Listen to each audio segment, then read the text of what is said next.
Sterling, ela é de Joinville, ela também é advogada sistêmica, ela faz parte do quadro da listagem de mediadores da Câmara, ela também é nossa parceira, apesar de a gente nunca ter nos visto pessoalmente, né, Marcele? Mas assim que a pandemia terminar, a gente vai se conhecer também. E ela também faz parte da Comissão de Direito Sistêmico da OAB de Joinville. Então, nessa noite, nós temos um grande prazer em trazer essas duas profissionais que têm muito conhecimento, elas têm muita experiência nessa área, e com certeza elas vão compartilhar um conhecimento que vai agregar muito à nossa vida, tanto pessoal quanto profissional, tá? E o que eu preciso dizer aqui, as nossas regrinhas de convivência aqui na nossa palestra online, tá, pessoal? Então, eu vou pedir que todos deixem o microfone fechado durante a palestra. Que, por favor, vocês abram as câmeras para a gente se ver. E a palestra será gravada, tá? A partir de agora, a palestra será gravada. Então, eu vou passar a palavra para as palestrantes, elas vão apresentar o conteúdo delas. Depois nós vamos ter uma pausa, onde aí sim vocês podem fazer os questionamentos e os microfones serão abertos, tá? Então, se durante a fala delas vocês tiverem dúvida, vão anotando as dúvidas, que depois nós vamos separar um tempo, assim, bem bacana, elas estão dispostas a tirar essas dúvidas com vocês, tá bom? Então, pessoal, passo a palavra às nossas palestrantes, doutora Marcele, doutora Fernanda, e que tenhamos uma ótima palestra hoje. Obrigada a todos. Boa noite a todos, então eu sou a Marcele. Eu queria dizer que quem quiser ir anotando as perguntas no chat também pode, porque depois a gente olha no chat, né, o que for surgindo e a gente responde no final. Bom, então... Boa noite, eu sou a Fernanda. E vamos iniciar, Marcele? Sim. Começa, por favor.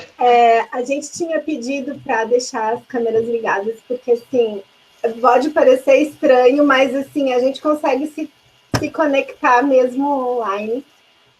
Até eu estou tendo ainda algumas aulas da pós-direito sistêmico e vou dizer que a gente, até exercícios que são feitos e tal, a gente consegue sentir, então é bem melhor se a gente puder ver vocês. Eu queria saber, inclusive podem levantar a mão, escrever ali no chat, quem já conhece direito sistêmico, quem já ouviu falar, assim, para ter uma ideia de se é novidade para todo mundo. Além de nós quatro, a Cris. Então, tá.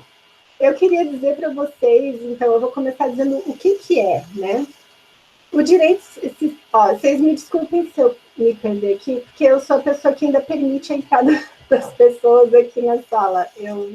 A gente não pensou em deixar um outro administrador, então se eu me perder por isso. O direito sistêmico, ele surgiu com o juiz, a expressão, inclusive, foi criada por ele, com o Dr. Sam Storch, que é um juiz que atua na Bahia, e a expressão em si, ela foi publicada no blog dele em 2010 pela primeira vez, mas ele já vem fazendo as experiências, né? Foi experimentando colocar isso em prática desde 2006. Então, é algo bem recente. Eu posso dizer para vocês o que não é direito sistêmico, né? Não é um novo ramo do direito, é um novo olhar, né, para os conflitos através das ordens do amor de Bert Hellinger, que também, as ordens do amor também são conhecidas como leis sistêmicas, mas até o pessoal da Hellinger Schule fala que prefere que utilize a expressão ordem, porque lei parece algo que é obrigado a ser cumprido, mas ordem é algo que não é a ordem de você deve fazer isso, é a ordem de colocar no lugar, cada um no seu lugar, colocar em ordem. Então, Bert Hellinger foi um alemão que faleceu ano passado, ele foi teólogo, pedagogo, estudou psicanálise e diversos tipos de terapias, psicodrama, enfim, E ele desenvolveu o que hoje a gente conhece por constelação familiar, mas que em alemão a escola Hellinger chama de Familienstellung, né? Algumas pessoas podem ter ouvido já falar Familienaufstellung, mas a expressão do Bert Hellinger mesmo, do que ele desenvolveu, porque outras pessoas já usavam a constelação como método terapêutico, o que a gente conhece hoje de mais moderno, digamos, a última versão, eles chamam de Familienstellung. Eles, né? Hellinger, assim. E então esse juiz foi estudar as constelações para ele mesmo, né? Porque a gente começa nesse estudo para autoconhecimento, para colocar algumas coisas no lugar no nosso próprio sistema familiar.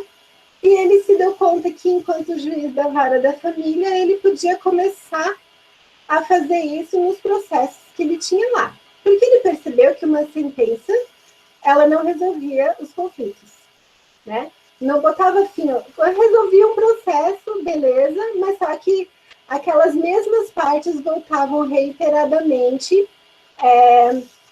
enfim, fosse para executar os alimentos, fosse para regular novamente a visita, né? Vocês, imagino que a maioria que atue na vara da família, não sei pelo tema, né? Eu suponho, mas vocês sabem que, assim, as pessoas voltam, porque aquela situação não fica bem resolvida. Então, ele começou a experimentar fazer convites, né? Selecionou alguns processos meio parecidos e convidou, então, as partes para participarem de um encontro em que ele ia fazer constelações, mas ia explicar o que era, enfim. Inclusive, tem uma reportagem sobre isso que saiu no Fantástico, a gente pode até compartilhar o link com vocês depois, que explica melhor e dá para ver, né? Tem algumas cenas e daí tudo que é visual fica mais fácil de perceber. Mas o direito sistêmico, então, seria o uso das constelações no judiciário? Não, não é isso apenas. Não é só isso, não se resume a essa técnica, porque é muito mais do que isso. A constelação é mais do que simplesmente o ato de constelar. Trata da postura do profissional. Então, a postura do profissional do direito, quando ele vai atender os seus clientes, e já na fala do cliente, aquilo que ele vai contando, ele se dá conta do que está fora da ordem.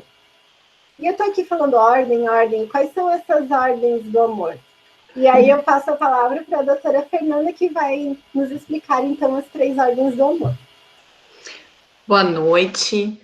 Então, eu vou pegar o gancho da doutora Marcele, que ela falou sobre a diferença, né? Uns falam leis do amor, outros ordens do amor.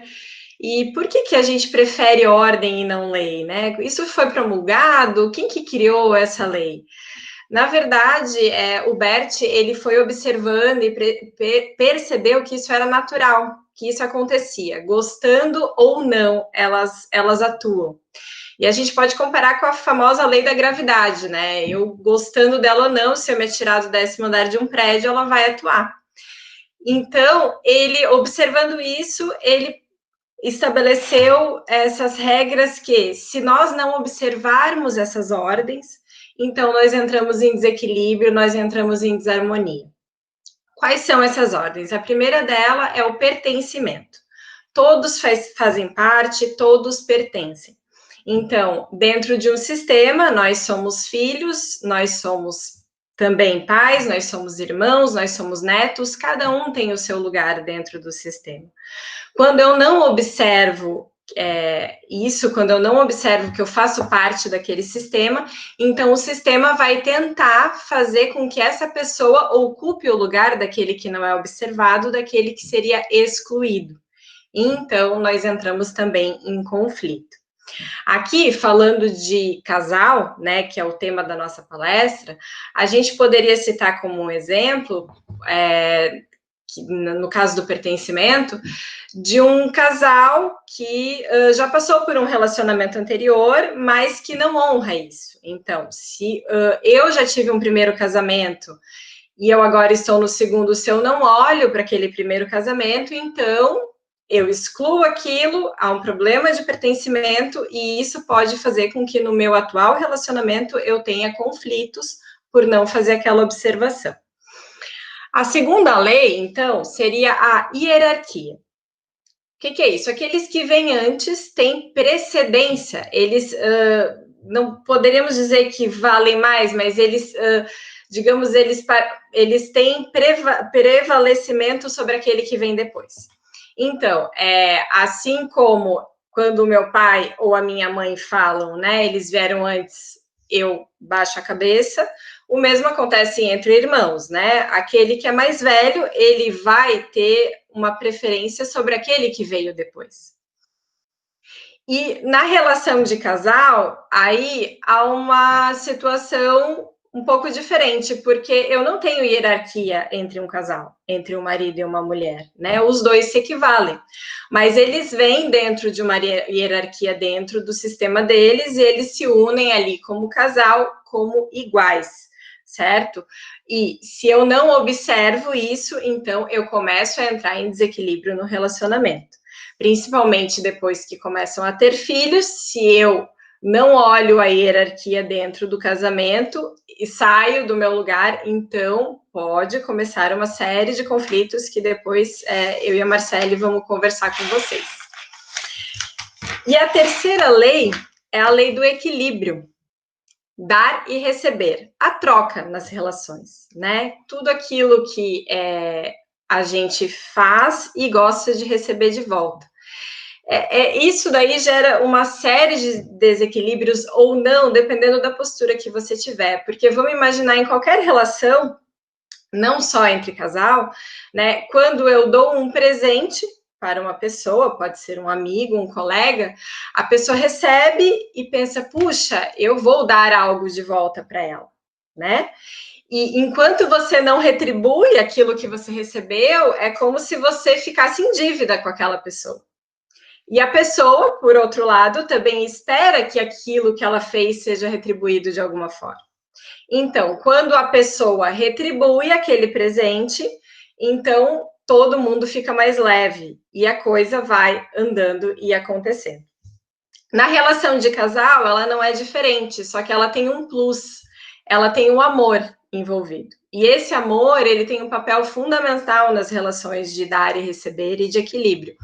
Porque quando eu recebo algo do meu parceiro com amor, para compensar aquilo, eu vou fazer algo mais legal, para mostrar para ele que eu amo ele tanto quanto ele me ama. E assim, um vai fazendo sempre mais pelo outro e o amor o relacionamento cresce, se cria uma cumplicidade e aquele amor frutifica, desenvolve. E o mesmo acontece quando o meu parceiro faz algo de ruim para mim. Então eu fico muito chateada. Mas se eu falo assim, não, meu Deus, ele é o amor da minha vida, eu perdoo ele por tudo que ele faz. Então, cada vez mais a relação vai ficando em desequilíbrio. Eu me torno uma santa, afinal, eu perdoo tudo que ele faz, e o meu parceiro se torna uma pessoa horrível e aquilo para ele fica pesado, porque afinal ele é muito ruim e eu sou muito boa. Então, desequilibramos. Mas se eu tenho amor, então eu penso, ele fez isso para mim, mas eu ainda quero permanecer nesse relacionamento, eu vou fazer algo ruim para ele também, mas um pouquinho menos ruim do que ele me deu. Afinal, eu amo ele muito e eu não vou ser tão malvada assim. Então, automaticamente, eles começam a se olhar e eles podem, então, voltar a se equilibrar e ter uma relação harmônica. É assim que funciona o dar e o receber. Certo? Marcele, tens algum exemplo aqui para a gente poder fazer o pessoal visualizar melhor como funcionam essas ordens? Sim. Eu queria só acrescentar algumas coisas que eu fui lembrando enquanto tu falavas. Vocês podem se perguntar assim, mas e por que entre homem e mulher não tem hierarquia, né? Porque os dois chegaram ao mesmo tempo nesse relacionamento. Ninguém chegou antes. Para existir o casal, o homem e a mulher chegaram ao mesmo tempo. Então, por isso não tem hierarquia. Ninguém chegou primeiro, né? Porque hierarquia é a ordem de chegada, né? De antiguidade, digamos assim. E também é importante lembrar, que a Fernanda também falou, o relacionamento de casal veio antes dos filhos. E muitas vezes acontece um desequilíbrio aí, quando o homem ou a mulher começam a dar toda a atenção para os filhos e esquecem do seu parceiro. Mas quando a mãe ali, o bebê nasceu, a mãe tem que amamentar, o bebê depende dela para sobreviver. Sim, até os 2 anos isso vai ser, essa simbiose ali, né? Acontece muito forte, e o homem até entende que, ok, ele fica em segundo plano porque aquele bebê depende da mãe para sobreviver. Mas, fora isso, o restante da vida daquela família é sempre bom ter em mente que o relacionamento de casal vem primeiro. E vocês podem observar que, sim, quando o homem ou a mulher acabam dando atenção só para os filhos e esquecem do seu próprio relacionamento, isso vai gerar um conflito.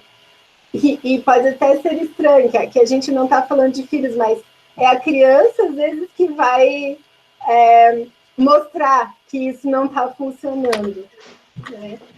E aí, um exemplo, então, né? Ali tu tinhas falado, Fernanda, no final do equilíbrio entre dar e tomar, e eu gosto de deixar claro, porque às vezes é difícil de aceitar assim, então eu tenho que ser vingativa, eu tenho que fazer algo de ruim para ele. Não precisa fazer algo de ruim para retribuir. Tu pode simplesmente deixar de fazer, tu, né? Eu falando aqui como se todo mundo fosse casado, mas enfim, algum relacionamento, né? Em algum momento. Porque isso, antes de mais nada, serve para nós, né? Serve para todos os nossos clientes, sim, mas para nós também. Então, a gente, digamos assim, que o combinado é que um cozinha e o outro lava a louça, né? E você quer, digamos, fazer algo um pouquinho pior do que ele fez? Eu ia cozinhar, mas quer saber? Hoje cada um por si, cada um faz a sua janta. Pronto. Ou faz a comida que não gosta, né? Faz a comida que o outro detesta. A sua preferida, mas sem pensar no outro. Isso daí já vai reequilibrando a relação, entendeu? Porque como a gente quer manter o casal junto, a gente quer que tenha um equilíbrio positivo. Porque se tu revidar na mesma moeda ou fizer algo pior, vai ter um equilíbrio negativo. E daí essa relação vai acabar, né? E também na questão do equilíbrio, tem gente que fala assim, né? Tem cliente que chega, meu Deus, mas eu fiz tudo para ele, eu fazia tudo para ele, eu larguei mão da minha vida profissional para cuidar dos filhos, eu vivi para esse casamento e agora ele me trocou por outra, né? Não consigo entender por que isso aconteceu. Primeiro, é bom lembrar que, assim, em qualquer relação, não só de casal, se um dá demais, fica muito pesado para o outro. E às vezes ele não tem chance de retribuir, às vezes a mulher nem permite assim, que faça nada, ou às vezes por algum outro motivo, sei lá, a pessoa já está dando tudo que ela pode, ela não consegue dar além daquilo, e fica pesado. E às vezes quando fica pesado, então a pessoa sai da relação. É importante observar que as pessoas dão aquilo que elas têm, mas não necessariamente o outro está preparado para receber tudo. Então, você tem que observar a medida do outro, né? Eu dou, eu recebo, mas quanto que o outro permite isso? E aí você encontra o equilíbrio da troca. Muitas vezes eu até tenho mais para dar, mas se o outro não quer receber tanto, eu dou um pouquinho menos e eu mantenho o equilíbrio nessa relação. É isso mesmo. E aí, eu não sei, assim, se vocês quiserem já ir compartilhando, assim, algum caso prático ali no chat, para que a gente possa olhar para isso e ver, assim, o que será que podia estar em desequilíbrio, né? Eu vou colocar um exemplo de um caso que eu atendi, enquanto vocês pensam aí, ou algo que já tenha vindo à tona, né? Um senhor, tá? Ele faz 80 anos esse ano. Ele me procurou ano passado porque ele queria o divórcio. Mas aí o motivo pelo qual ele queria, né? A primeira vez que a gente se encontrou, ele falou que era porque ele estava cansado das dívidas da esposa, cansado de pagar, só pagar, e ele não queria mais isso, eles já estavam no fim da vida, e ele queria poder viver em paz o restante dos anos que lhe resta. Só que, assim, conforme a gente foi conversando nos demais atendimentos, ficou claro que naquela situação ali envolvia o filho, um dos filhos deles, o filho mais novo. Porque a mãe se endividava para ajudar esse filho mais novo. Eles já tinham, assim, já tinham dado apartamento para esse filho, já tinham feito de tudo. Eles se endividavam, eles pagavam. Então, assim, ele falou que estava cansado disso. Já tinha conversado com a esposa várias vezes. E, assim, ao longo de muitos anos, como vocês podem imaginar, o filho já tem uns 40 anos aí, então faz muito tempo que eles fazem isso. Só que ele foi conversar com a esposa e falou assim, chega, né, ele é adulto. E assim, adulto vai pra vida, né, não pode depender dos pais a vida inteira. E ela falou, não, eu quero continuar ajudando, ele é nosso filho. E, inclusive, a casa onde eles moravam, né, tinha uma sala na frente, que é uma sala comercial que o filho estava usando para trabalhar. E cada vez que o meu cliente chegava em casa e via aquele filho, ele ficava com raiva, ele não concordava, daí já não dava certo, né? Já chegava discutindo com a esposa, enfim. Ali a gente podia observar, assim, muito claramente que, além de tudo, porque assim, é sempre bom lembrar que eu sou 50% responsável por tudo que me acontece. Então, assim, por mais que o cliente venha para a gente, que não foi o caso desse, mas muitas vezes acontece isso, né?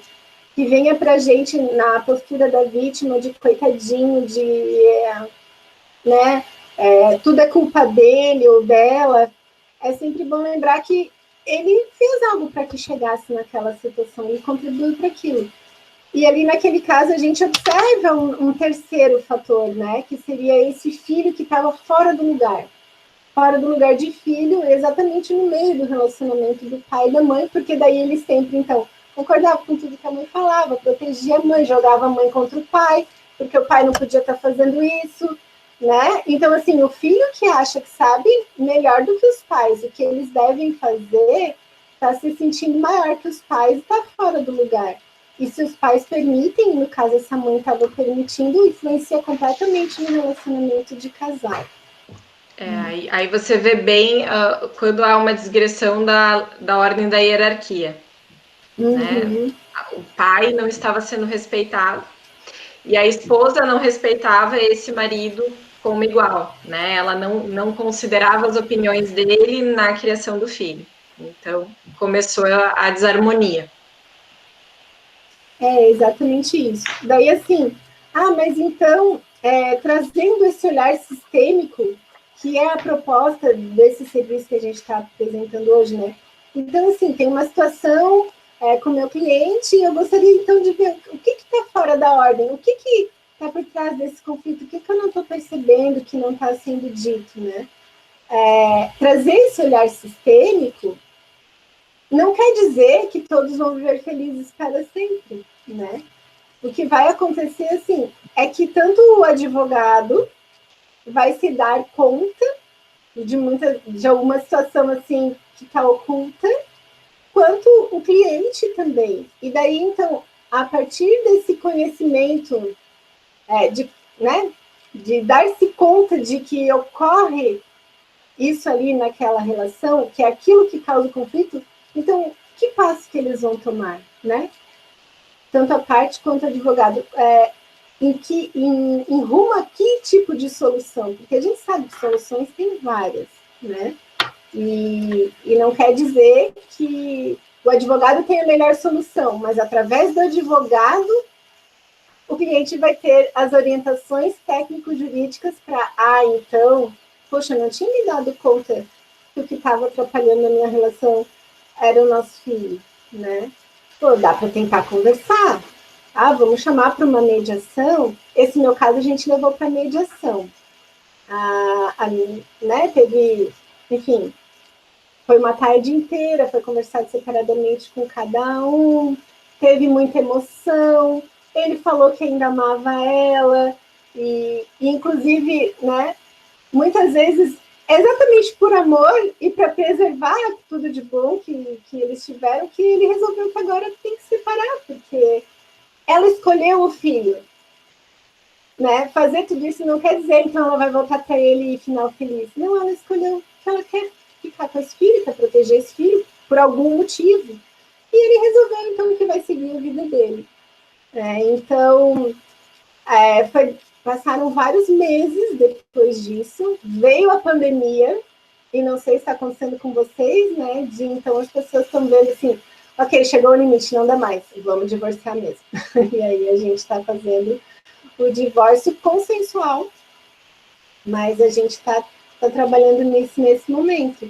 Mas ter a consciência do que está acontecendo faz diferença. Faz diferença. Porque, inclusive, a advogada dela é na hora deles. É a esposa desse filho.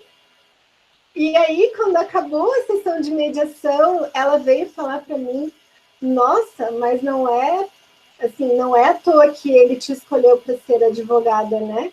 Com esse olhar sistêmico, faz toda a diferença. Ela falou, e inclusive durante a sessão da mediação, ela se deu conta de que era a segunda vez que ela estava fazendo isso, porque ela também foi a advogada que fez o divórcio do pai e da mãe dela, e agora estava fazendo o sogro da sogra.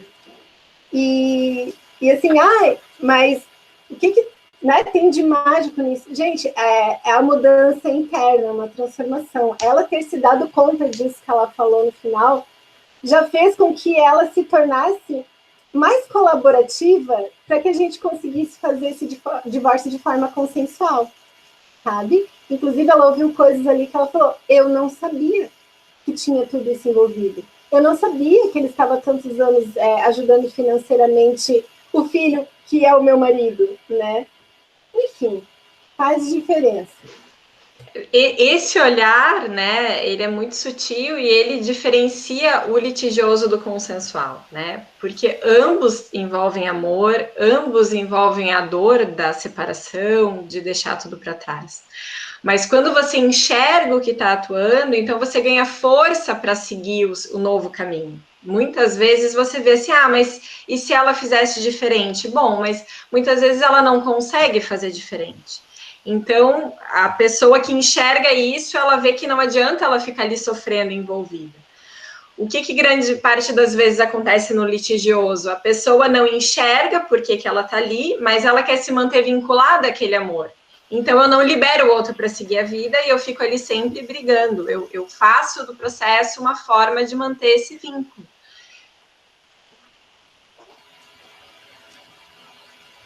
Essa seria, assim, que eu vejo a grande diferença. Alguém aqui tem alguma pergunta ou um caso que queira colocar, questionar, para a gente trocar uma ideia? Se não, posso colocar um também, né, já entrando nessa linha, de um casal que fez o divórcio consensual, certo?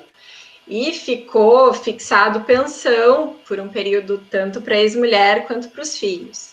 E apesar dele ter condições financeiras de manter esses pagamentos, ele sempre atrasava, às vezes não pagava, até que por fim parou de pagar. E aí vai lá, né, a ex-mulher entra com cumprimento de sentença, pedindo a execução desses valores, e nunca pagava de forma espontânea, né? Até que um dia foi questionado, mas o que acontece que você está aqui sempre? Então ele falou assim, não, é porque é uma forma de eu ficar mais perto do meu filho, de eu ficar mais perto deles. Então o processo era utilizado como uma arma para ele sempre manter esse vínculo que no fundo ele não queria ter liberado. Uma outra questão que acaba acontecendo muitas vezes, e que, assim, como a Fernanda falou antes, são leis sistêmicas que atuam independente da nossa vontade. Então, assim, não é consciente. Isso daí era consciente, né? Mas outras dinâmicas que ocorrem de forma inconsciente, por exemplo, é aquela mulher que separa e fala assim: agora eu dou conta de fazer tudo sozinha. Eu dou conta e eu não preciso mais dele para nada. Gente, automaticamente o homem começa a não pagar mais. Porque ela, sabe, é como assim, se ele tivesse captado aquela mensagem de eu dou conta, eu não preciso de você para nada. Né? E muitos casos, assim, porque esse meu caso aqui é um relacionamento de casal que não envolve filhos menores. Mas quando envolve filhos menores, a gente nunca pode esquecer que o casamento acabou, mas a relação parental é para sempre, né? Todos vão continuar sendo o pai e a mãe daquelas crianças. Então, assim, é muito difícil, porque quando os clientes estão na dor, eles querem que a outra pessoa sinta dor também. E acabam querendo punir, se vingar, através dos filhos, né?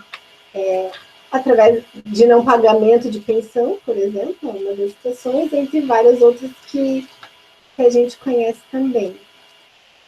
Eu vi que tem uma pergunta. Tem uma pergunta. Qual a dinâmica quando o divórcio envolve traição? Quer falar, Fernanda? Essa é bem polêmica.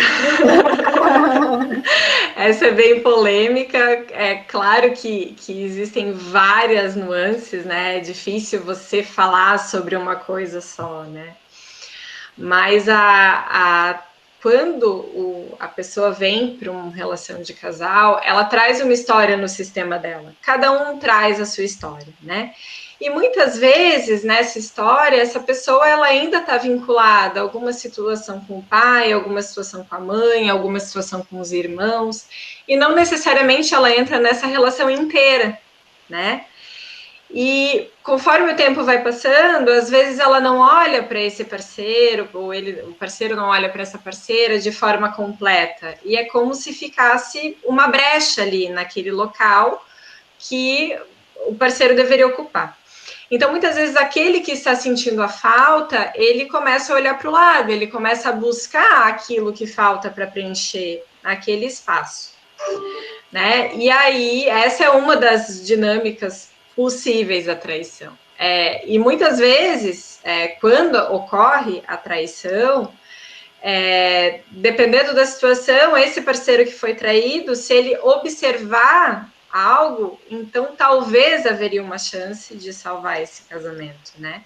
E aqui é claro, gente, a gente não pode entrar no julgamento moral, né? Porque aqui a gente tem muito assim, ele me traiu, mas se estava faltando algo, podia conversar, ele não precisava ter feito assim. Sim, mas muitas vezes a gente não tem maturidade, ou as pessoas, né, elas são movidas inconscientemente, e às vezes elas nem sabem por que estão agindo dessa forma, né? Então, essa é uma dinâmica que envolve a traição, mas é claro que cada caso tem que ser analisado de uma forma, assim, bem específica, né? É difícil falar genericamente. Eu pensei, enquanto tu falava, me vieram várias outras situações que podem acontecer. Por exemplo, esse casal teve um filho que foi abortado, espontaneamente mesmo. Também. E muitas vezes a mulher, ela não está disponível ainda para o marido novamente, porque ela está em luto.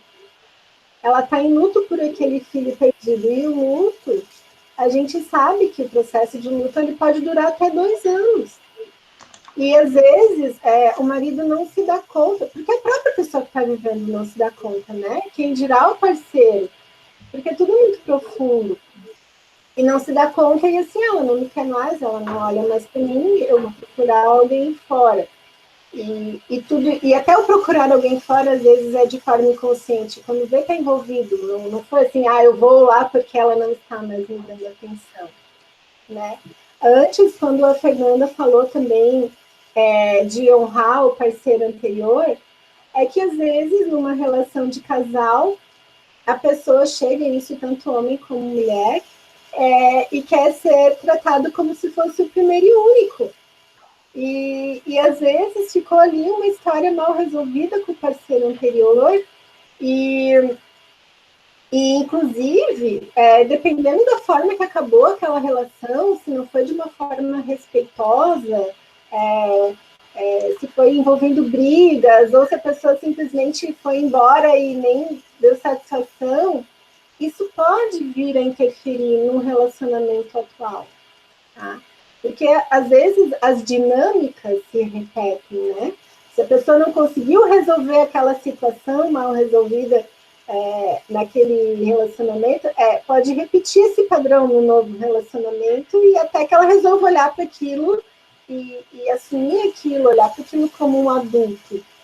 E falando em adulto, tem uma outra que é muito recorrente, que são os filhinhos da mamãe e as filhinhas do papai, né? O que seria isso? Porque essa é uma expressão que a gente usa, assim, né? Mas na visão sistêmica. Tu quer falar disso, Fernanda? Pode começar, já que tá isso. É porque uma coisa puxa a outra. É uma coisa puxa a outra, exatamente. O que seria o filhinho da mamãe na visão do Bert Hellinger, né? É aquele que cuida da mãe, às vezes o pai pode já ter ido embora e ele ocupa ou pode ter morrido, ou pode estar ali mesmo, sabe? Só que ele acha que ele sabe melhor do que o pai como é que deveria tratar a mãe, fazer as coisas pela mãe. Ou então ele realmente assumiu o lugar do pai porque faleceu ou foi embora, e ele acha que ele tem que cuidar daquela mãe, mas não como um filho, e sim como um igual. E aí, aqui, a gente acaba, às vezes, usando bonecos, não porque vai constelar, mas porque nós somos visuais, e visualizando a gente consegue entender. O pai e a mãe, eles estão um ao lado do outro.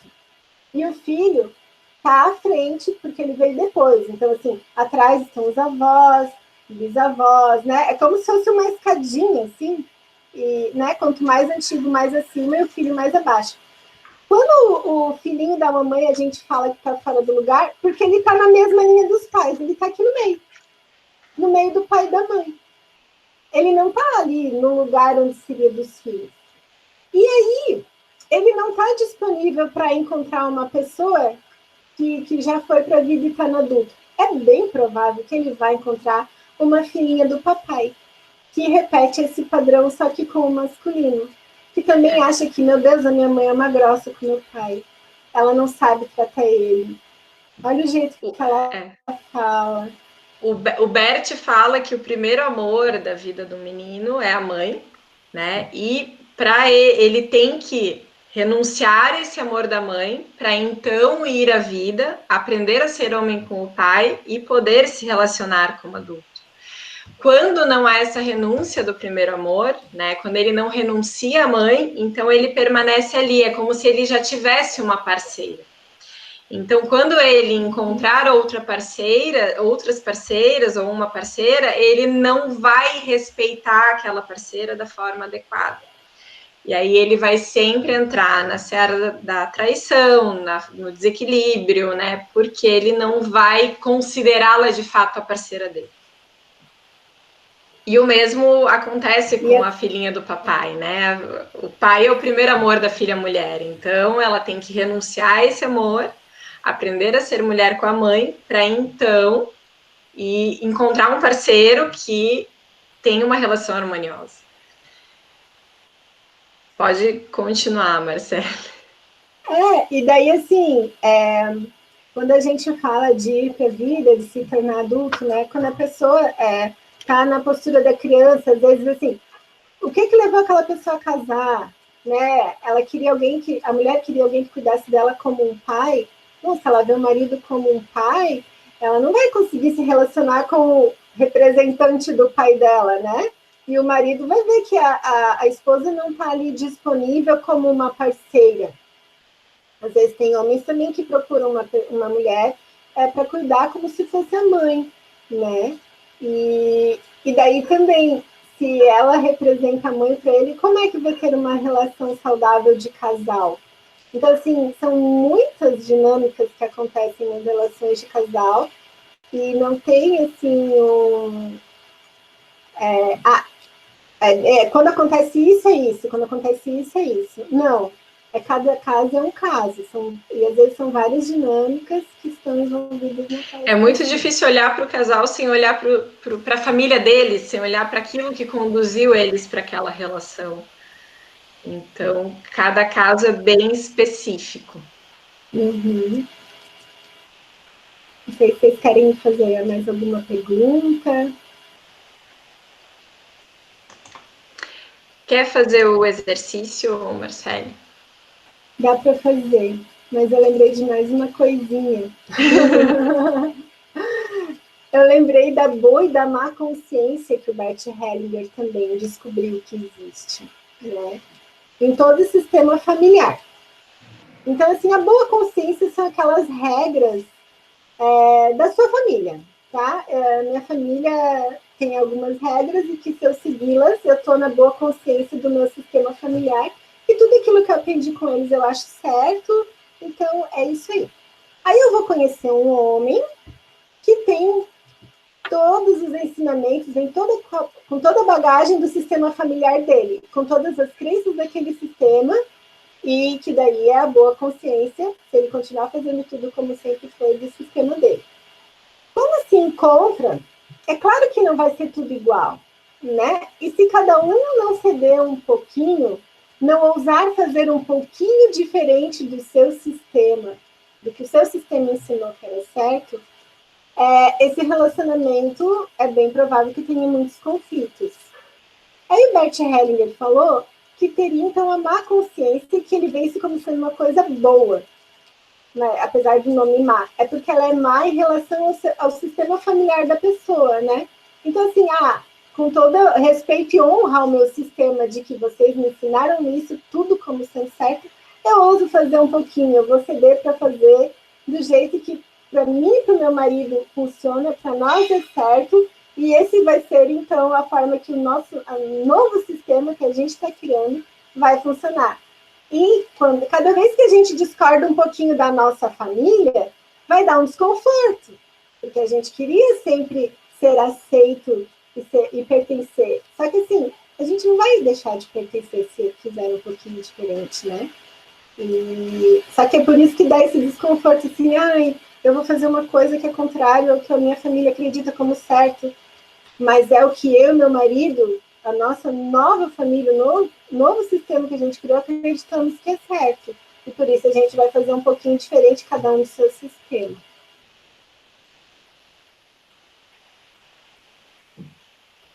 O exercício que eu tinha conversado com a Fernanda, daí já não tem muito a ver com o relacionamento de casal em si, mas com a postura do advogado, do profissional em relação ao seu cliente. Ele é um exercício que a gente chama assim, um exercício sistêmico, para a gente perceber assim, de que forma que a gente olha para o nosso cliente e como que ele se sente quando a gente olha para ele desse jeito. Aí eu queria saber se vocês estão dispostos, se vocês querem experimentar. Qual que é a nossa ideia aqui, né? Nós, como advogados, também trazemos o nosso sistema, né? Como profissionais. Então, nós também temos, né, juízos de valor, princípios que nós consideramos certo, porque na nossa família sempre foi assim.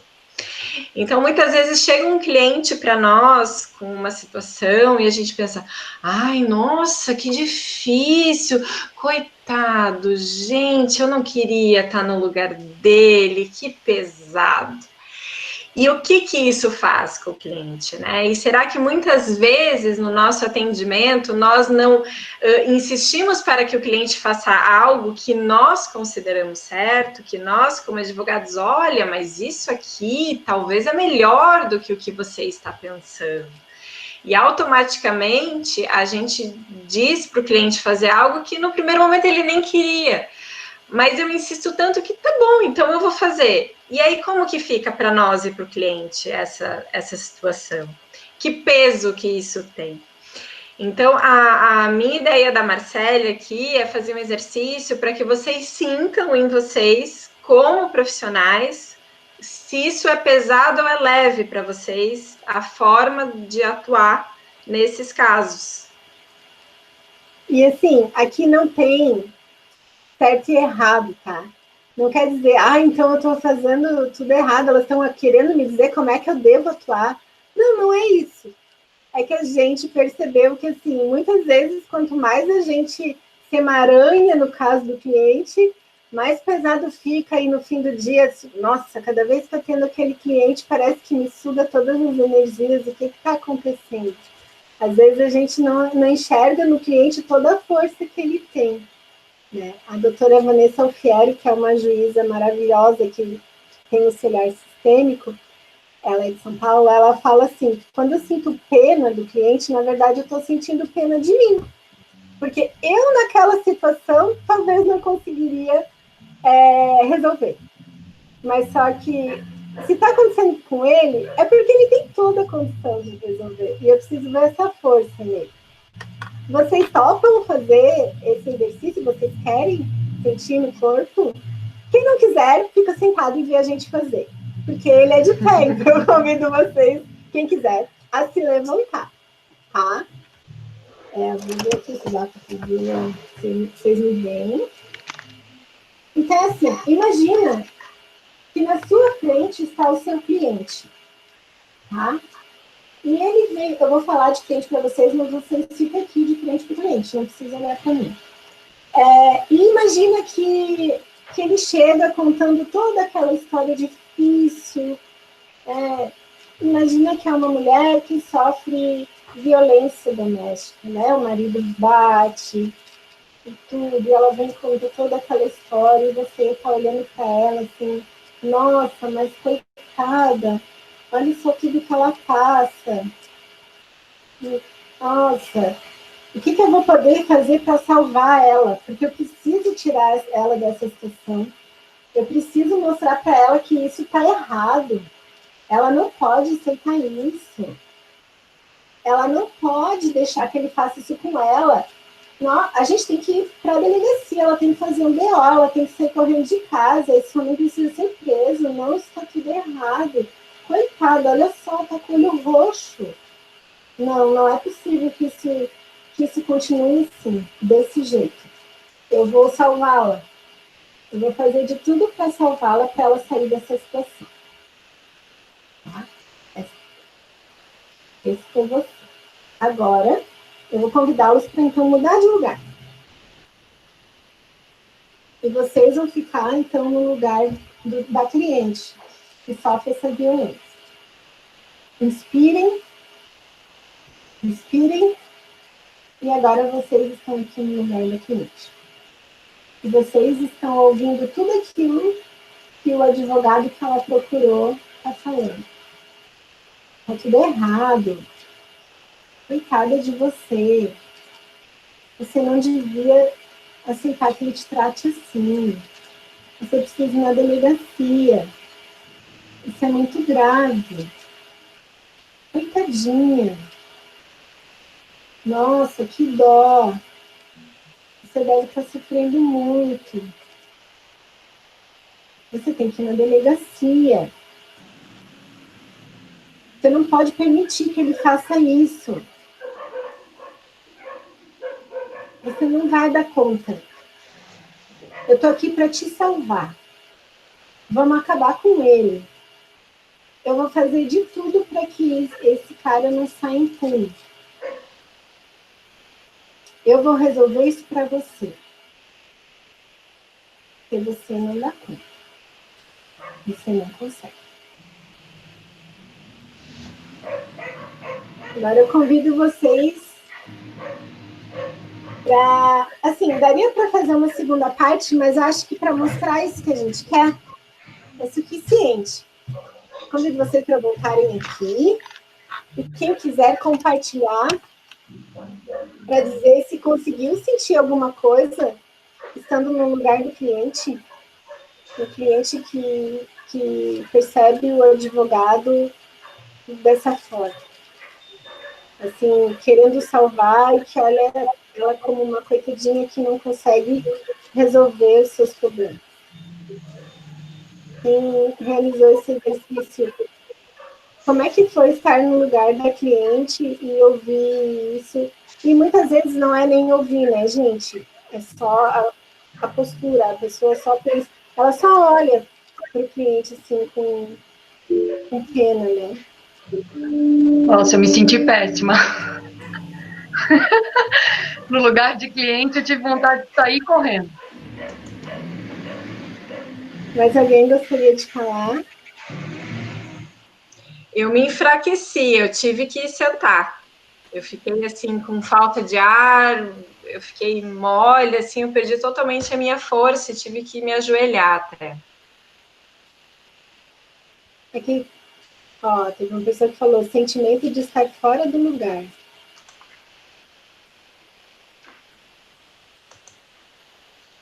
Bom, talvez vocês não queiram compartilhar, mas quem fez o exercício é possível que tenha sentido isso. Fica pesado, né? Só observei, mas entendi a cliente encolhendo. Porque assim, ó, a gente aprendeu, né, nesses estudos sobre o direito sistêmico, que o advogado, ele é o último que chega naquela relação, né? A relação do casal já existia e ele chega por último. Então, apesar... a Cláudia disse que sentiu desconforto. Apesar de ter todo o conhecimento técnico-jurídico que os seus, né, clientes não têm, quando ele vê o cliente como um coitado que não tem força, ele realmente fica sem força. E daí fica pesado para o advogado também, porque daí é como se só ele tivesse a resposta, né? O salvador. Ah, Marcelo, eu me dei conta de que eu faço isso. Porque, assim, gente, é óbvio que eu também fazia. A gente aprende isso na faculdade, né? A gente aprende que a gente vai estudar as leis para poder ajudar os outros, a salvar os outros, a resolver os problemas dos outros, porque eles não sabem como resolver. Mas aí eu aprendi, então, que a gente pode olhar para o cliente internamente só, não precisa verbalizar, né? Eu vejo a sua força, né?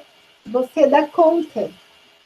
Eu cheguei por último e eu tenho todo o conhecimento técnico jurídico para te auxiliar. A gente auxilia, né, o cliente a resolver. A gente não vai resolver tudo, porque se a gente quer resolver tudo, fica pesado para todo mundo. Ó, aqui o Fábio Machado fala...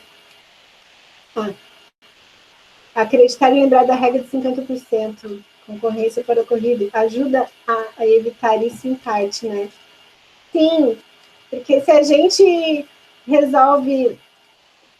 se a gente quer resolver isso para o cliente, é como se ele não fosse responsável, né? Então, trazer o cliente para a autorresponsabilidade, assim, se ele chegou naquela situação, ele consegue sair dela. Ele sabe o caminho de volta, mas a gente conhece as leis, a gente conhece as normas, a gente pode dar as opções de como que seria, né, esse caminho de volta. Como que é o mais confortável? O que ele consegue fazer, né? Nós somos um canal de ajuda, né? Nós colocamos juridicamente as opções para o cliente e ele escolhe o caminho, né? O caminho que ele quer. E muitas vezes o caminho que ele quer não é o que nós escolheríamos, né? E às vezes a gente fala assim, mas tem certeza? Olha, por aqui tu podes ganhar mais. Não. O caminho, a escolha é dele, porque ele que vai trilhar essa estrada. E se ele faz algo por minha orientação, eu fiz porque a minha advogada insistiu, então automaticamente eu pego para mim um problema que não é meu, né? E aí esse cliente vai viver sempre dependente de mim, né? Dependente de mim ou dependente de algum problema para sempre estar vinculado ao escritório. E aí, muitas vezes, pode acontecer de receber umas mensagens fora do horário, umas mensagens de áudio gigantes, assim, porque, afinal, ela é minha advogada, minha salvadora, ela vai saber o que fazer com isso. A gente acabou de discutir, eu vou contar tudo para minha advogada que ela vai resolver, né? E exatamente. Isso é pesado, né, gente? Isso fica muito pesado para nós. Eu vejo várias pessoas concordando, porque sim, isso acontece com todo mundo. E assim, então a Marcela e a Fernanda conhecem isso não deve mais acontecer com elas. Não, é um exercício diário de lembrar o nosso lugar, porque assim, o nosso automático é querer salvar, é querer resolver, é querer fazer pelo cliente. A gente foi treinado a vida inteira para isso, né? A gente está num trabalho de desconstrução. Quando tem que dar um limite, dizer um não para o cliente, dá aquele desconforto, aquele mesmo desconforto da boa consciência, porque a minha boa consciência me dizia que eu tinha que fazer mesmo tudo por ele, mas agora eu vou fazer diferente, eu vou fazer o que é mais saudável para nós dois, eu vou dizer não. A Maísa perguntou aqui, né? Quando o cliente não reconhece seus 50% de culpa, né? Aí nós profissionais temos que nos posicionar não como pais do cliente, mas como advogado, né? Muitas vezes o cliente está procurando alguém que tome a culpa, né? Muitas vezes o cliente ele é vítima e quando ele se enxerga só como vítima, então a gente, como vítima, aliás, a gente tem que tomar muito cuidado, porque daí ele está buscando aliados, ele não está buscando a solução do problema. Né? E se eu, como advogada, eu permito que ele faça isso, então eu me amaranho e eu, de fato, fico com toda a culpa, porque em algum momento ele vai olhar para mim e vai falar assim: você não é boa o suficiente, você não sabe tocar esse processo. Se eu estou nessa situação é por sua culpa, né? E aí você também, a gente como profissional fica se sentindo péssimo, fica se sentindo incapaz. E quando não é por aí. O problema é do cliente, foi ele que criou e como a Marcele já falou, ele tem tudo para sair dele, né? Ele sabe como sair. Então, nessas horas, a gente tem que ser firme. Uhum. O próprio Bert Hellinger fala, um dos vídeos dele, assim, né? Vem uma pessoa para constelar e a pessoa senta do lado dele e começa a reclamar de todos os outros terapeutas que ele já foi antes, né? E que nenhum resolveu o problema dele. Aí o Bert fala: eu não vou te atender, você pode levantar. Mas como não? Daí ele fala: eu vou ser o próximo que você vai chamar. Porque a pessoa, ela quer um responsável, ela quer outra pessoa para responsabilizar. É o que a Fernanda falou. Ele não quer resolver o problema, né? E aí a gente está sempre falando da vítima, né? E do Salvador, isso é o triângulo de Karpman. Na verdade, tem mais um personagem aí que é o algoz, né? E em todos nós a gente passeia entre esses três, sabe? Sem perceber. Porque a pessoa, por exemplo, o cliente chega na vítima, né? E aí, depois, se tu entra nessa do Salvador ali e tal, e no final não acontece o que ela queria, ela já se transforma no algoz, porque ela vai começar a cobrar de ti, mas como que você não fez aquilo? Não era isso que eu queria, e nananã. Então, assim, aí a gente vira vítima. Então, esse triângulo, assim, a gente passeia nele se a gente não ficar no nosso lugar, né, do advogado, do profissional que tem conhecimento técnico jurídico, mas que não é o salvador, né? Aqui, ó, mais difícil quando o cliente é membro da família do advogado. Sim, por isso que sempre se recomenda não advogar para parente, né? Até no começo, ali no exemplo que a Marcele deu, de que a nora fez né, o divórcio dos sogros, de que ela fez o divórcio dos pais, e olha como é pesado, porque daí ela tem dois papéis, né? Ela não é só advogada, ela também está incluída no sistema e aquilo reflete na vida dela totalmente. E aí ela não consegue atuar de forma isenta. Até porque, como membro da família, a gente acaba sabendo muito mais coisas, né? E muitas vezes não consegue ficar livre do julgamento e traz tudo isso para o processo junto. A Gabriela, geralmente, quando é da família, dá muito trabalho e não querem pagar honorários. Tem isso, né? Até porque pela questão assim, se não te veem como advogado, né? Se forem membros da família mais velhos do que você, por exemplo. Porque... E alguém começou a apresentar sem querer. É só clicar ali em parar de apresentar. Deixa eu ver se eu consigo parar aqui a apresentação. Aí, voltou. Voltou. Porque, ó, a gente falou do equilíbrio, né? mas existe uma única relação em que sempre vai haver desequilíbrio. É entre pais e filhos, né? Porque os pais dão e os filhos tomam. Os pais deram a vida e os filhos não têm como retribuir a vida para os pais. Só fazendo algo de bom com a sua própria ou tendo filhos. Então, quando é alguém no seu sistema que é hierarquicamente superior a você, é bem possível que ele não ache que ele deve te pagar, né? Por exemplo. Porque, enfim, ela não está fazendo mais do que obrigação. É só um exemplo, tá, gente? Não é regra. Mas, assim, que os pais dão e os filhos tomam, isso é regra. E por que a gente fala tomar, né? Porque tomar é um verbo ativo, que você toma. Você não simplesmente, ó, tô te dando, recebe aí, né? Que você toma. Tem essa ação.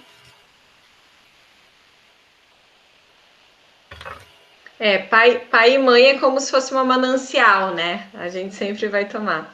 E o Bert fala muito que nós sempre pensamos que quando eles ficarem velhos eu vou devolver isso. Não, a única forma de nós compensarmos aquilo que os nossos pais fizeram para nós é tendo filhos, né? Fazendo o que eles fizeram pelos nossos filhos e, se eventualmente não fomos pais, ter algum projeto ou algum trabalho que consideramos como nossos filhos e fazer de tudo por aquilo. Então, mesmo na velhice, a gente não consegue dar para os nossos pais o que receberam, porque um rio ele não tem como subir o morro, né? Gabriela, quer falar?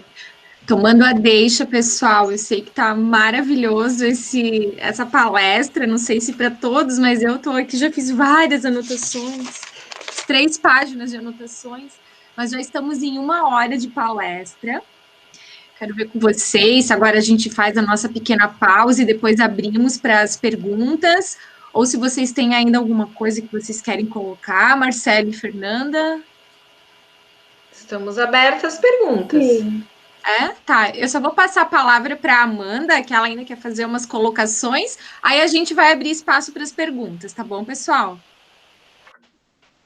Oi, pessoal, boa noite. Para quem não me conhece, eu sou Amanda, como a Gabriela me apresentou antes, eu sou sócia proprietária aqui da Câmara de Conciliação, e só quero uns minutinhos bem rapidinho da atenção de vocês antes da gente abrir para mais perguntas, para primeiramente agradecer, Marcelo e Fernanda, vocês, acho que a palestra foi mais que elucidativa, explanaram perfeitamente o tema, eu agradeço muito em nome da Câmara. Queria explicar para vocês, pessoal que estão nos assistindo aqui, advogados, advogadas, que a Câmara de Conciliação de Santa Catarina, localizada em Timbó, ela oferece esse atendimento jurídico sistêmico aos advogados. Com essas 2 profissionais maravilhosas que falaram para vocês, para que vocês, advogados, possam auxiliar os seus clientes justamente a resolver os seus problemas, seja entre casais, que foi o tema de hoje, ou outros conflitos familiares, também imobiliários, empresariais, até trabalhistas, contratuais no geral, com esse novo olhar para o conflito, né? Então, realmente, para poder resolver o problema, ajudar, né, como elas colocaram, auxiliar o cliente a resolver esse problema no âmago mesmo, né? Então, nós oferecemos esse serviço, ele é feito de forma totalmente online, até, né, em virtude da pandemia. A Câmara, ela tem uma estrutura para receber advogado e cliente, para que possa fazer aqui na nossa sala, com o televisor, esse atendimento com as 2 profissionais, né, ou uma ou outra, ou também esse serviço ele pode ser feito direto do escritório do advogado. Então, ele pode ali com o seu cliente, né, a Câmara intermedia essa contratação, e você pode aí ter os serviços, o serviço de atendimento jurídico sistêmico. Essas sessões, elas levam mais ou menos, em média, 1h30, e elas podem ser divididas em 1 ou 2 atendimentos, conforme as profissionais verem essa necessidade, né? Também outro ponto relevante, pessoal, se o advogado precisar, é possível que a Câmara, inclusive, faça um termo de cessão deste atendimento jurídico sistêmico, para que possa, inclusive, ser juntado num possível processo judicial, né? Então, esse serviço hoje, ele está sendo ofertado aqui na Câmara, um valor promocional de pandemia no valor de R$ 300, que é pago no momento da contratação desse atendimento jurídico sistêmico. Então, eu estou botando aqui no chat os nossos contatos aqui da Câmara, se alguém tiver interesse, ou depois quiser tirar uma dúvida no privado. Se quiser remeter alguma pergunta à Marcele, à Fernanda, também pode mandar nesse WhatsApp, que nós vamos estar repassando para elas. Gostaria de dizer para vocês que nós vamos mandar no e-mail de vocês, aliás, depois um material em PDF, com o que eu acabei de falar, e também com mais informações, também para tirar dúvidas. E no mais, então, agradeço imensamente a presença de todos nessa noite chuvosa, né, de terça-feira. Posso só fazer uma colocaçãozinha? Claro. Esse atendimento jurídico sistêmico, doutores, ele é sigiloso, tá? E como a Amanda falou, a Câmara faz um termo informando que houve o atendimento, mas o que foi falado no atendimento não é escrito, tá? Não é colocado. Então, é tudo, assim como a mediação, como a arbitragem, a conciliação, como todos os procedimentos efetuados na Câmara são sigilosos, a menos que as partes peçam para quebrar o sigilo, né? Então, em relação a isso, vocês podem ficar bem tranquilos que é tudo sigiloso. Exatamente. Então, é isso. A gente agradece muito a presença de cada um de vocês. Esperamos que essa palestra tenha aprimorado os conhecimentos dos doutores em relação ao direito sistêmico, ou que, enfim, tenha valido a pena, né, com alguma questão, com algum exemplo. E nos colocamos à disposição, se quiserem ainda abrir o áudio para fazer alguma pergunta de forma falada, ou se querem colocar ali no chat, ainda estamos aqui à disposição.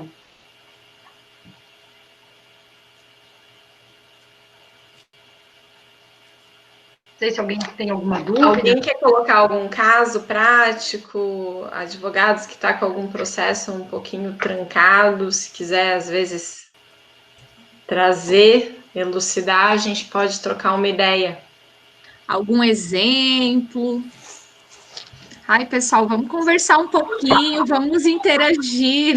Não, então, assim, o processo trancado tem um monte, né? Então, se vocês derem alguma fórmula secreta para a gente fazer o processo, vai ser maravilhoso. Doutor Lauri, a gente não faz milagre ainda, tá? Mas eles comecem a fazer, porque, olha... Aí que tá, né, Lauri? Não tem fórmula secreta, porque justamente uma coisa que a gente observa, por que alguns processos vão tão fáceis e outros tão difíceis, né? Sempre tem aquele processo que parece que tudo que é para dar errado dá, o escrivão esquece de movimentar, o juiz, né, fica 5, 6 meses sem olhar no processo, o Ministério Público dá um parecer contrário daquilo que costuma dar, né, sempre existe esse caso. E isso está relacionado muito mais à história do cliente, né, que muitas vezes não quer olhar para o que está acontecendo naquele processo. E é incrível porque, às vezes, o cliente ele faz uma sessão de mediação, ele faz um atendimento jurídico sistêmico, e pode ser que ele não faça um acordo na hora, né? Pode ser que ele não resolva a vida dele, ele vai para casa pensar, e de repente o processo anda. E de repente aquilo que já estava se arrastando 5 anos, em 3 meses vem uma sentença. Então, mais ou menos isso, não tem fórmula mágica, né? Mas quando você se permite olhar para o que de fato está acontecendo por trás do processo, talvez há uma chance dele fluir. Eu posso dar um exemplo prático. Eu tenho um exemplo prático também, de um inventário, no qual são os avós. E o meu cliente, ele é neto, né, evidentemente, e os pais já são falecidos, então tem 2 famílias. São esses avós já são falecidos, e têm 2 filhos, então são duas famílias, né, são 2 irmãos que já tiveram os seus filhos, mas que também já são falecidos. É um imóvel que já está se enrolando há muito tempo. Há vários anos já, os avós são falecidos há mais de 30 anos, os pais há uns 15, e hoje, entre os irmãos, entre os primos, há essa disputa. E, nossa, é um caso sério, que a gente não consegue avançar quando a gente tenta ter uma conversa para poder solucionar, uma hora esbarra com relação à questão da avaliação dos imóveis, hora pagamento de impostos, hora sempre tem um empecilho. Então, como a gente pode como a gente pode fazer para aproximar essas pessoas, a gente poder conseguir ter ter uma conversa mais produtiva com relação a isso? Não sei se conseguiram entender muito bem o meu exemplo. Eu entendi, mas é justamente nesse caso de inventário, né, que é algo que reflete em toda a família, a gente precisaria ter informações mais precisas, né, da história dessa família, do que aconteceu na história desses avós, né, dos filhos, dos netos. E aí vai parecer clichê, mas o atendimento jurídico sistêmico com membros dessa família seria uma possibilidade, né? Ainda que ele não aconteça com todos, porque nem sempre é possível, mas se um desses membros tiver interesse em observar isso, as coisas já podem começar a se movimentar. Às vezes talvez só o teu cliente, se ele quiser olhar para isso, né, é possível fazer esse atendimento com vocês dois, porque ele já contando um pouco da história da família, a gente ouvindo, já dá para perceber, às vezes, o que está fora do lugar, porque tem perguntas, né, que a gente acaba fazendo, assim, que a gente percebe, tem uma exclusão, às vezes um filho fora do casamento, é super comum isso, né, gente? Um filho fora do casamento que ninguém aceita que ele é herdeiro, mas ele é herdeiro, né? Mas aí o que eu vou fazer se o meu cliente também não aceita que essa pessoa é um herdeiro? A gente fala que nós, enquanto profissionais, então podemos acolher que essa pessoa também faz parte. Porque a gente não consegue mudar o outro, né? Eu não consigo fazer com que o meu cliente mude a postura dele, e muito menos todos os membros da família. Mas se eu, enquanto advogada dele, perceber assim, olha, essa pessoa aqui que você não está falando, quem que é, né, que está aqui no hall? E por que ninguém está olhando para ele? O que acontece aqui? É o filho fora do relacionamento. Estou dando um exemplo, né, gente? É hipotético. Mas então, ele faz parte, porque ele também é filho, por mais que não tenha tido. Enfim, vai toda uma conversa, mas que quando a gente inclui, a gente percebe, né, a gente aceita que faz parte, tem explicação de física quântica até, explicação científica, se quiserem, mas assim, não entrando nos detalhes do porquê que isso acontece, é fato que isso acontece, sabe? Ao invés de eu ficar reforçando a postura do cliente que, cara, esse herdeiro realmente ele não devia estar aí, ele está atrapalhando tudo, é por causa dele que isso não está andando, isso vai reforçar aquilo a ficar travado. E quando eu acolho, eu me incluo, pode ser que, né, comece a andar. Então, por isso que no atendimento mesmo, quando vocês vêm fazer o atendimento, a gente consegue conversando e o cliente trazendo a história e percebendo o que está acontecendo naquele processo em si, né? O inventário também tem que se observar muito qual que era a vontade daqueles que faleceram e deixaram o patrimônio. Porque é muito comum, né, eles terem uma vontade, mas nunca documentarem nada, nunca terem feito um testamento, nunca terem deixado isso, e a lei fala outra coisa, né? E aí o inventário não anda, porque é como se tivesse que ser pedido uma permissão para eles para fazer diferente do que eles queriam. Então, isso tem que ser analisado também. E, às vezes, quando chega nos netos, né, eles nem têm conhecimento daquilo, porque não sabiam o que os avós queriam. Afinal, não era problema deles, né? E lembrar que toda herança é um presente, né? E que nossos pais e avós não nos devem nada. Então, assim, a briga por algo que, na verdade, nunca nos pertenceu, né? O que move as pessoas a fazerem isso, né? Inventário é um tema que dá uma palestra Podemos ver uma específica. Aqui tem, o Flávio está perguntando que sobre o viés do direito sistêmico aplicado ao direito de família, que a experiência de vida do próprio profissional é algo que vai interferir positiva ou negativamente em cada caso? Sim. Sim, porque os clientes, eles têm o profissional que merece, assim, né? A palavra é essa. E muitas vezes, quando a gente se depara com um processo em que nós temos muitas dificuldades de conduzir, é porque há algo no nosso sistema que nos bloqueia ali também. Né? Então, todo cliente para o advogado, ele também é um presente, ele também é uma oportunidade de fazer com que você olhe para as suas questões familiares, e se você conseguir fazer isso com bastante maturidade, bastante respeito, você pode também estar fazendo uma constelação em cada processo que você atua. É algo bem, bem interessante. Porque o outro acaba sendo um espelho, né? Então, às vezes trazem coisas que a gente não quer olhar, que acontece conosco, e o cliente força a gente a olhar para aquilo, né? É tudo de forma inconsciente. Vocês entendem sobre o viés do direito sistêmico aplicado ao... Ah, foi isso que tu leu. Foi essa a pergunta. Mas tinha um em cima também. Quando oferecer ao cliente esse atendimento sistêmico? Justamente porque muitas vezes, como dito, ele não quer ver o que está acontecendo, né? Assim, não é necessário que o cliente esteja junto. Num primeiro momento, por exemplo, é possível fazer esse atendimento apenas com o profissional que está atuando no caso, porque daí o próprio, né, advogado vai poder perceber, assim, de que forma que ele está atuando ali, né? Ele vai poder, com a informação que o advogado traz para nós, a gente já vai poder ver a questão pela visão do advogado. Claro, se o cliente vier, ele vai vir com mais informações, né, sobre o caso.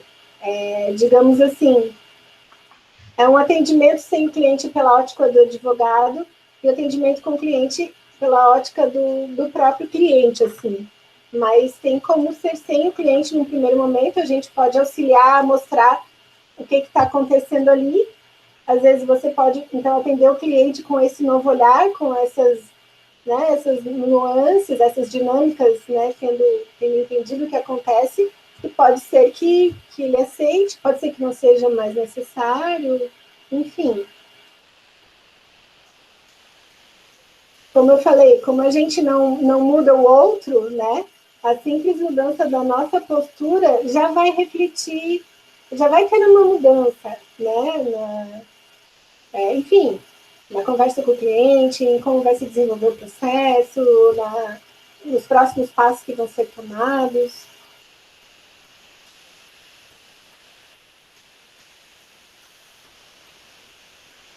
Então é isso.